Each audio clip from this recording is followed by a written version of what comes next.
Hello, it's BlueOrange22.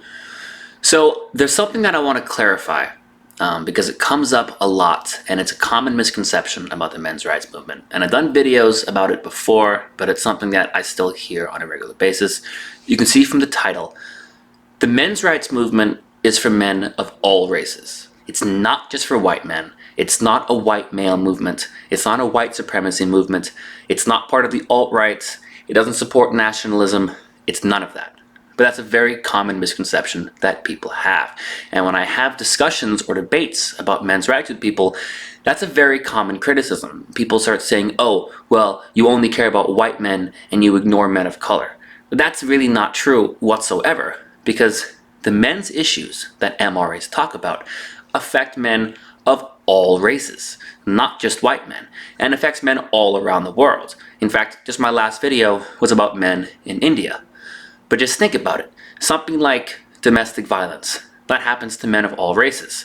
Something like conscription or the draft affects men of all races. In fact, during the Vietnam War in the US, black men were more likely than white men to be drafted. And conscription is something that happens in many countries, in many continents, all over the world. Something like higher pension ages for men, in countries where the retirement age for men is higher. Well, that's for all men, no matter what race you are. You're affected by that higher pension ages.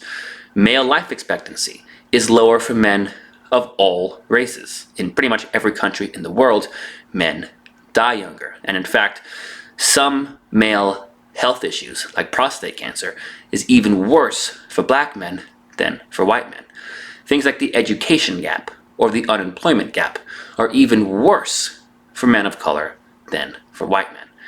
And things like the incarceration rate are especially worse for black men than for white men.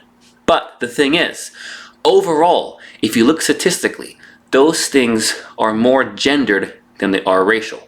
Because if you take something like the incarceration gap, for example, going to prison, the chances of being convicted, and the average length of a prison sentence for a crime, the difference between black men and white men is much smaller than the difference between men and women.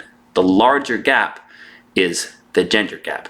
And of course, if it's something like car insurance, how males have to pay a higher car insurance rate than females do, well, that's going to affect any male driver is going to be paying more because he's male. That's something that's going to affect men of any race.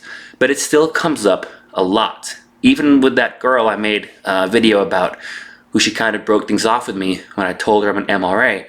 That's one of the things that she brought up was how, oh, you're just a white male talking about white men's problems.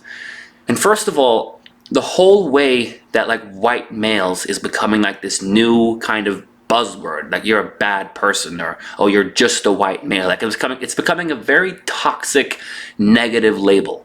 Like a white male is like this sort of different kind of bad person. But it's also just so wrong, because the things that we talk about as MRAs are things that affect men anywhere. In many countries in the world, all races in the world are affected by these issues. So it's just not true that the men's rights movement is only for white men, and there's zero connection of any kind with like any kind of like white supremacist group or the alt-rights. You know, people think like the men's rights movement is like, you know, connected to Trump or Republicans or something like that. None of that's true at all. The men's rights movement just wants to talk about issues and laws that affect men and boys. Anywhere in the world, any race. And that's really kind of all there is to it.